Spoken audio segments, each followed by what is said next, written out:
Let me stop. Art has been a part of our culture since before the 17th century. Art is a diverse range of human activities and products of those activities. There's different styles of art: painting, sculptures, printmaking, photography, architecture, visual art, decorative. But today, we are going to talk about an urban art that started in the 1960s. Yes, y'all, graffiti. It made the average street kid into a modern-day Picasso. You can even say graffiti was out in the days of Michelangelo painting the 16th chapel, because that mural kind of represents some of the art form that the brothers do today.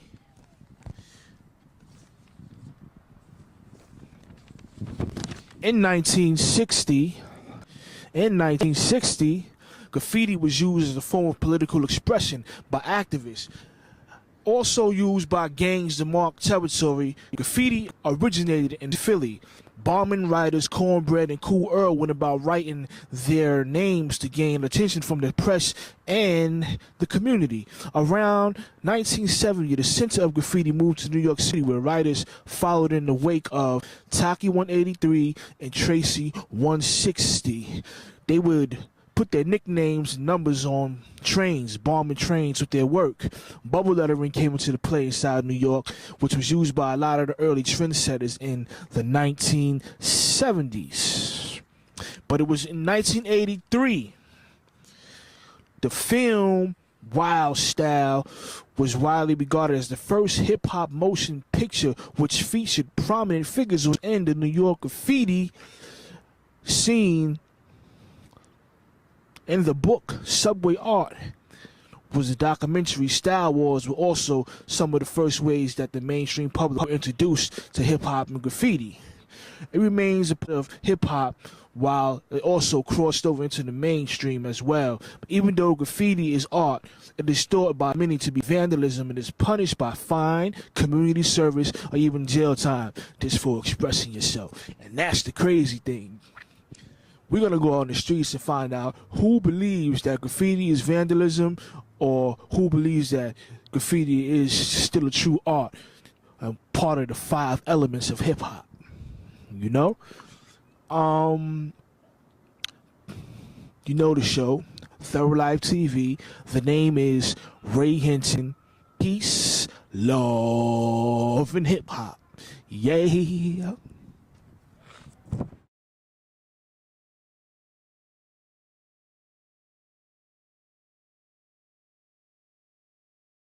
Yes, y'all. Signing back in the Third Life TV, aka The Raw Review. I'm the host with the most. You know the name is Ray Hinton. Yes, y'all. We're going to speak on something real brief. Children are the blessings from God. Children are the future. That's why when something happens to a child that's unjust or unrighteous, the heavens mourn hard, because a child is a gift to the family. Also, I want to talk real quick. Avante Quindo has been missing for like 3 months or so. He's a mentally challenged autistic boy who disappeared, and it's asked if you've seen him to contact the missing persons department. We'll have the number posted at the end of the segment, so you know who to call if you see Avante Quindo. And also, our condolences and support and prayers go out to the Quindo family from Thorough Life TV. And we hope that the boy is found and returned to his family. Like I said, children are the future. And when something happens to a child, it really is a travesty. Peace, love, and hip-hop. By the graphics got better for the video games. We started out with ColecoVision and people like Atari and NES had 8-bit graphics. Then it went up to 16-bit graphics. Then it went up to 32 graphics. Now I don't know where we at now, but the characters look so new, realistic on a new PlayStation console. The part 4 one that's coming out, they look, It looks crazy. They look like human beings. So as technology and advances, so does the quality of the game souls. But the first game we're gonna talk about is Mike Tyson Punch Out versus Knockout Kings.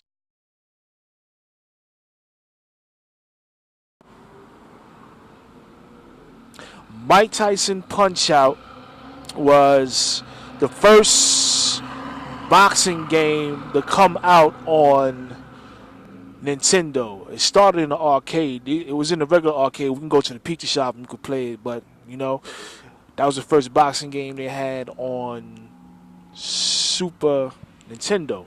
No, not Super Nintendo. Nintendo. That's what I meant to say. Nintendo. Um, the graphics wasn't all that great, but the gameplay was a good gameplay.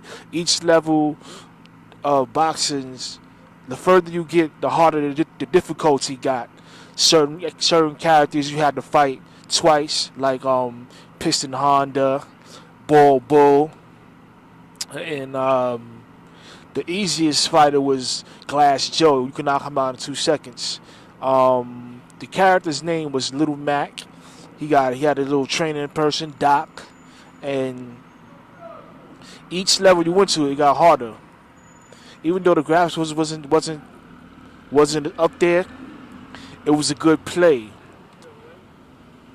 It was a good play. Um, Other boxing games came out on Nintendo following Mike Tyson Punch Out as Ring Kings. That's one of them that I can remember that came out besides that. But Mike Tyson Punch Out was the first. And you couldn't beat Mike Tyson until you put the code in for the Game Genie. It took the Game Genie to beat Mike Tyson, and you still couldn't beat him with the Game Genie. And if you had the pass codes, the cheat codes, you could skip certain levels.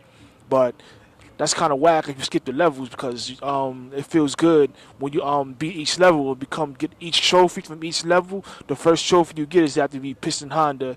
Then you fight Piston Honda again for the rematch for that belt. And then you fight Ball Bull, you get another belt, and then you fight Ball Bull again. And King Hippo, he was kind of hard to beat too, because you got to weave and weave.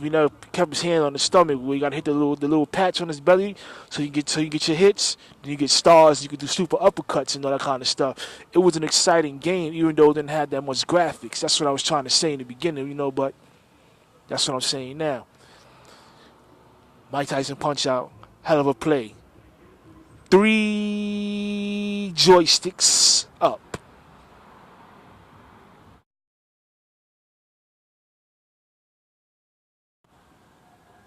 Knockout Kings for PlayStation 1, the very first Knockout Kings. This game is a good game because it's a realistic boxing game. It's where you have to create a character. That's one. They had 3 divisions that you could create a character in: lightweight, middleweight, and heavyweight. That's 2. You build up his stamina, you build up his power, and you build up his speed after each bout you have. You become the heavyweight champion. After you become the heavyweight champion, you fight the greatest, like Ali, Aaron Pryor, or you know Parnell Whitaker.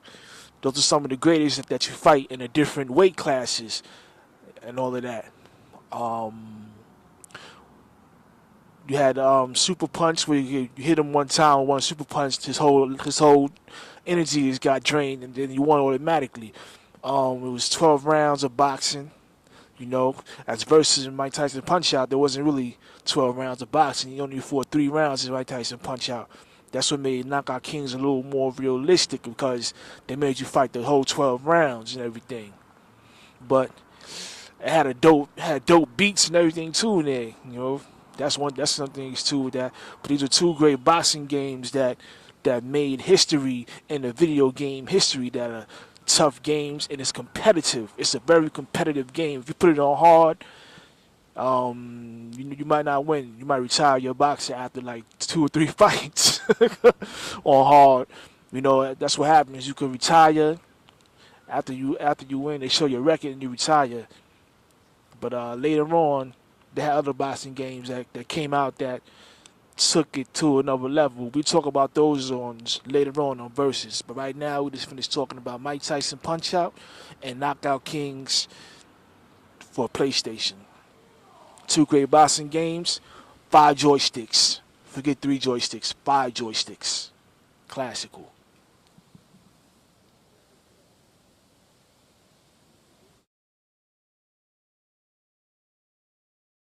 On my dudes, Mr. Sandman is signing back into Thorough Life TV and shit. I'm about to deliver some motherfucking haymaker bars right now. Again, you know what I'm saying? I'm gonna do it right off the top. Smack the niggas on their own fucking block. They better stop the bullshit, cause I'm not gonna have it. Leave blows that's tragic. I want A. I think she's like, what? Was they, hey, I give her a grade A. Cock in her nose bone. Hey yo, that bitch never leave me alone. Blowing up my cell phone. Hey yo, nigga like me always been battle prone. But now I'm gonna take it to the song in your home. Have your bitch walking around naked in my home. Hey yo, that's what it's gonna do right now. Leave me alone. Fuck.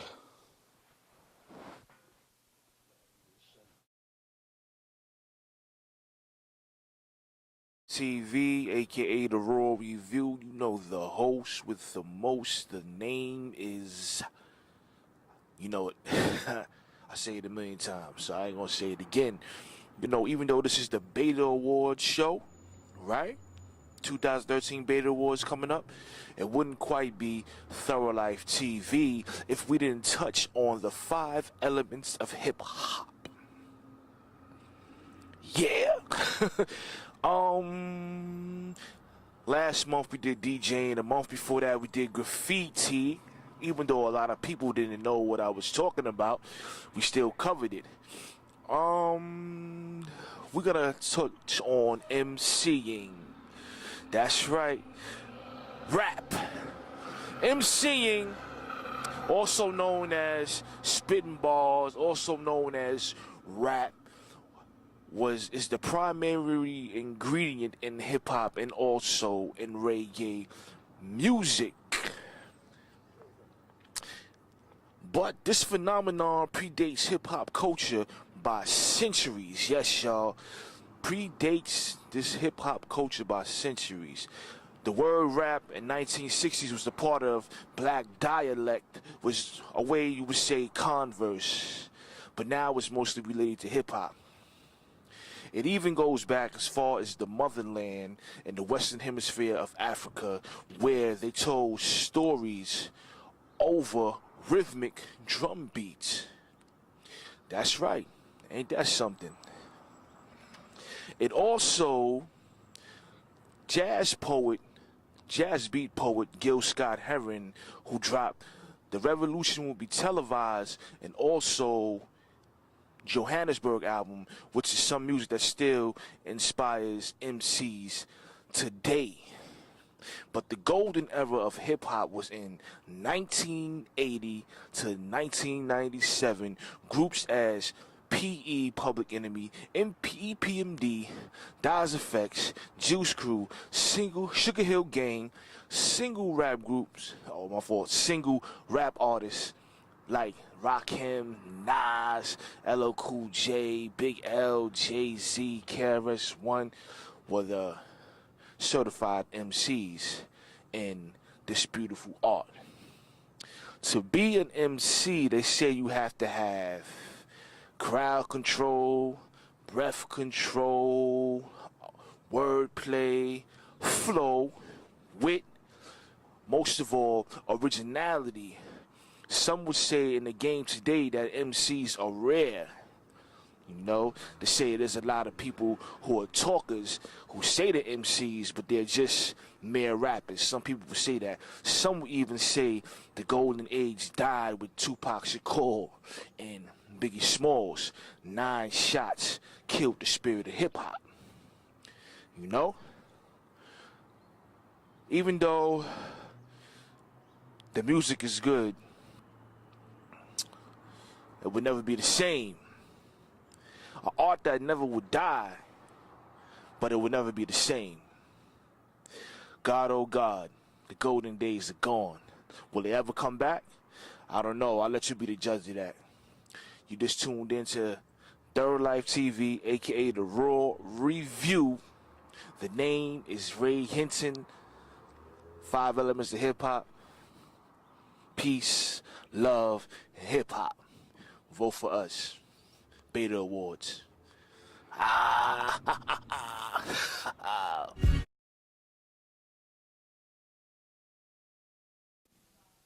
You sign it in. Sign it in. Yo, what's going on, my dudes? Mr. Sandman is signing back into Thorough Life TV and shit. You know what I mean? I got this dude here. You know, I had to take over this dude's show real quick. You know, I had to do a quick segment because we always had this back and forth bicker about Belly. I think this shit is one of the most wackest movies ever. Like, don't get me wrong. Like, I know that it came out at the right time. It did. You know what I'm saying? That's why the shit got so popular or whatever the case may be. It came out at the right time when DMX was on fire. You know what I'm saying? Nas, you know, he was still doing his thing and shit. You know, Method Man, you know, like Method Man he's probably like the best motherfucker that was in the movie, Method Man. You know what I mean? Like, but that shit was just so whack. Oh my God. Nas is like the most wackest actor ever. Like, I gotta see, homeboy. I gotta disagree. Belly was a good movie and everything. He was right how it came out for the time it was in. It was good, but um, you left with a message. You know what I'm what saying? message? That change is possible. You know, change is possible once the light turns on inside of a wicked man's mind. His heart can't change. He could become righteous. That's the kind of message that I gave. I mean, the acting was pretty. It was good. I mean, that was Nas's first acting role in a movie on the scene, as well as he wrote the script. You know, that was a dope. That was the good write. He wrote the script? I know he ain't really you I know you playing around, right? Now you see what I'm talking about? How is Nas writing scripts and he can't even act? It don't make no sense. Yo, like, he was like, yo, Tion, I'm shot. Yo, let's go to Africa. Mad bland. That nigga sounded like a rice cake sandwich with extra styrofoam. Nah, but the character he was playing, he was not supposed to be the exciting character. He's shot. The exciting character is DMX was the exciting character. That's why Nas can overplay his role because DMX was the one who was supposed to be the like how you say the James. The hype person, like he's Yeah, like the James Cagney. the energetic Yeah, one. he's supposed to be the James Cagney of the film and shit. You know, that's Nas was his character. He wasn't supposed to play that kind of role. And if you do get like look at this, like Asada Shakur, she got shot in the stomach, made to Cuba. So why is it not believable that Nas could get shot in the leg and make it to Africa with him? In real life, that kind of stuff does happen. But he wasn't supposed to be the hype character. Oh God, yo, man, look, I don't know, people. You let me know. Do you like Belly or do you think it was overrated? You know, me, I think it was fucking overrated. I think Method Man did a hell of a job. DMX, normal DMX. He really didn't really like act. He just did himself. Like he just, you know, act like how he normally acts. So he doesn't really get no credit for that. You know what I'm saying? T-Boz was fucking horrible. Like the chick from Bronx Tale, what's her name again? Terrell Hicks. The chick from Bronx Tale, with her fine self. She did okay. I give her. Vita was nothing but a slut. Remember, she was giving this nigga top. She was giving DMX top when DMX was talking to Shorty from Bronx Tale. This nigga and Knowledge walking around smoking a fat ass blunt in jail. Oh God, that movie is whack. Tell me, sorry about that. Sorry about that, my dude. But like, let us know, man. Like, what do you think? Like, is Belly overrated, or do you think it was actually a good movie? And if you wanna tell us what you think about Belly, you can hit us on Facebook. The Facebook is Bobby Boone and LR the Sandman. We're gonna post the spellings on the end of this for y'all to sign in and tell us what y'all think about the movie we just talked about. Right now, this is Black Classic. This is Black Classic Movies. The two brothers, LR the Sandman, and the name is Ray Hinton. Y'all tell us what y'all think about these damn movies. Black movies. Classical. Drinking liquor. All right, y'all. Peace.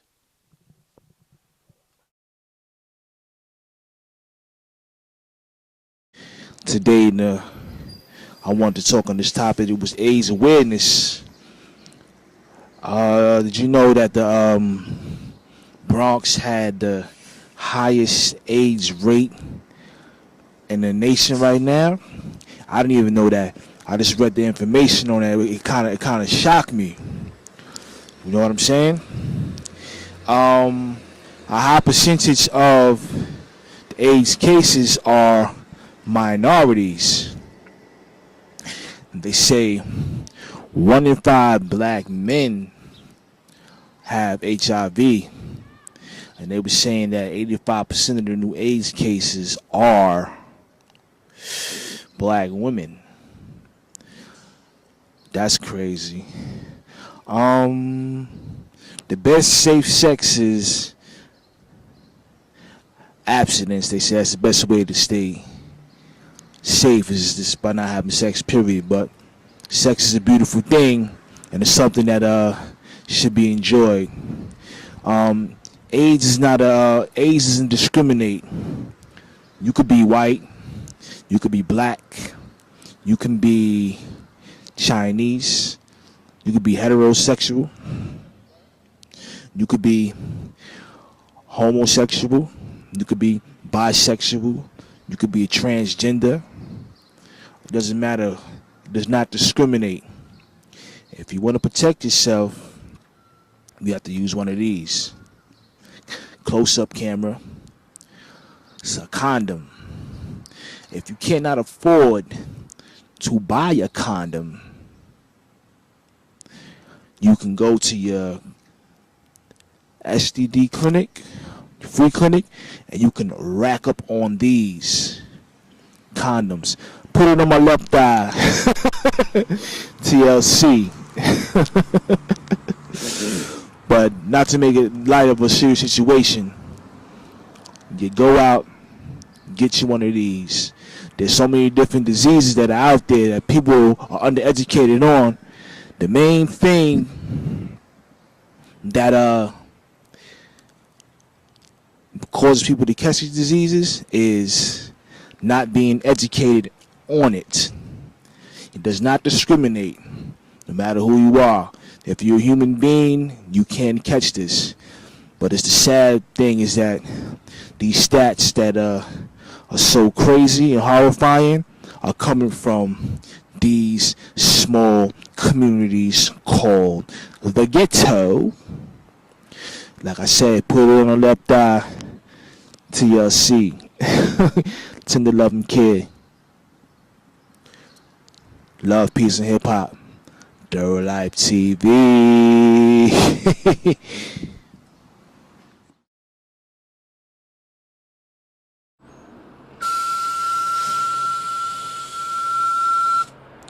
Yes, y'all. Signing back in the Thorough Life TV, aka the Raw Review. Hope you enjoyed the show. We had unsigned artists on there by the name of LR the Sandman. We had the Sandman segment on there as usual. We had a blast from the past on there. So, take that back to some previous things that we have done. Next month, we're going to try to start premiering videos on the show. That's right. Unsigned artists who need exposure and want to break into the game, send your videos and your stuff to my email address, which will be on. It'll be posted on when the show's going off. You know what I'm saying? And it'll be posted through the show, so you know where to go. If you want that exposure and you want to get your talent out here, this is the right channel to do it on. This is the show just for that. It is suited for that kind of thing. Yeah, I hope you enjoy our show. I hope you stay tuned in.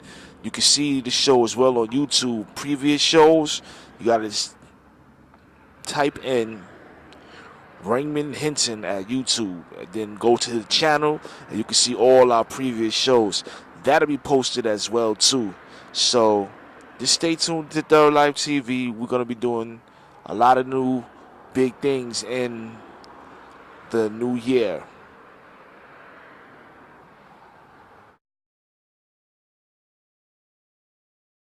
Black male is 15% of the male population inside of America today, and we are the majority of the male population in prisons today. 60% of black men in America have a criminal record.